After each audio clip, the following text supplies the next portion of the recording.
ating pagsamba sa Diyos ay isang pagpapakita ng ating pasasalamat sa mga bagay na Kanyang ipinagkaloob sa bawat isa. Lalo na nga ang buhay na walang hanggan na Kanyang ipinagkaloob ng libre upang sa gayoy makawala tayo sa habang buhay na kaparusahan. Kaya naman ang karapat-dapat na pagsamba ay nagmumula sa puso, na siya namang tahanan ng banal na Espiritu, na siya namang magpapahayag sa atin ng katotohanan mula sa Diyos.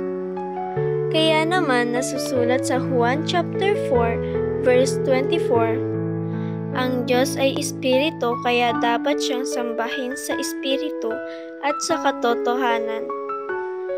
Kaya naman noong namatay si Jesus sa krus ng Kalbaryo ay napunit ang tabing na ang ibig sabihin ay wala ng hadlang para makalapit sa Diyos.